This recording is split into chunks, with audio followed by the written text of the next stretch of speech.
কাজ করছে সেই পঞ্চায়েতের বিরুদ্ধে কলকাতা হাইকোর্টে কেস ফাইল করতে বাধ্য হব, কিন্তু রাস্তা আমরা চাই।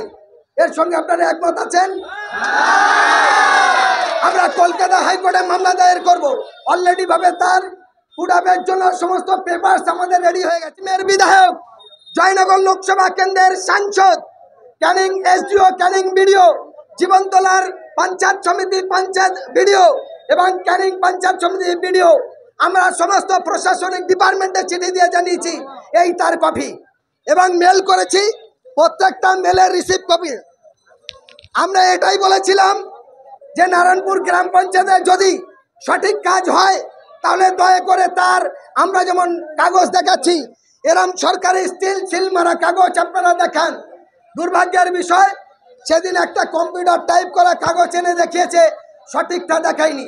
তাই আপনাদের কাছে আবেদন রাখতে চাই, যদি আমরা আপনাদের সামনে প্রকাশ্যই কথা বলছি, রাজ্য সরকারের যে হোয়াটসঅ্যাপ গ্রুপ দিয়েছে যে রাস্তার সমস্যা হলে সেখানে জানান, আমরা সেখানে জানিয়েছি, সেখানে লেখা আছে 48 ঘন্টার ভিতরে রাস্তা হবে, যদি না হয় তাহলে আপনারা জানবেন।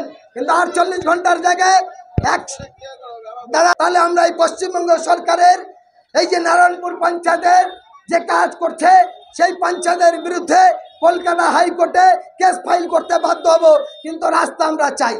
এর সঙ্গে আপনারা একমত আছেন? আমরা কলকাতা হাইকোর্টে মামলা দায়ের করব।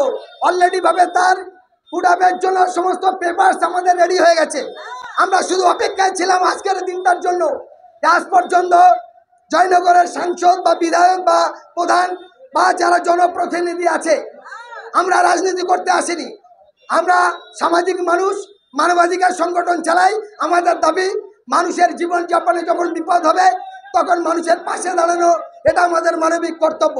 তাই এই দক্ষিণ মাকালতলা থেকে 7 বিবি পর্যন্ত এই 5 কিলোমিটার রাস্তা নারায়ণপুর পর্যন্ত এই এলাকার মানুষের দাবি এই রাস্তাটা কংক্রিট নয়, রাস্তা পিচিং রাস্তা করতে হবে এবং এই রাস্তার যে ম্যাপ প্ল্যান তাতে 12 ফুট চওড়া এবং রাস্তা 2 পারে 2 ফুট করে মিনিমাম ফুট রেখে সুন্দর করে রাস্তা ভালো করে স্পেশালিভাবে নারায়ণপুর পর্যন্ত রাস্তা করতে হবে। পিচ এবং অথবা ব্লক ইট দিয়ে সুন্দর করে রাস্তা করার দাবি আমাদের এই আন্দোলন।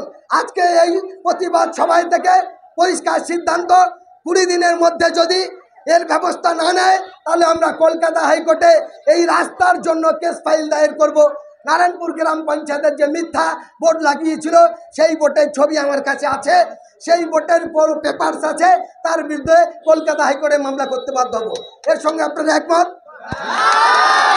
আরো একটি অভিযোগ এসছে, এই নারায়ণপুরে আরো 4টি রাস্তা খুব ভয়ঙ্করী খারাপ।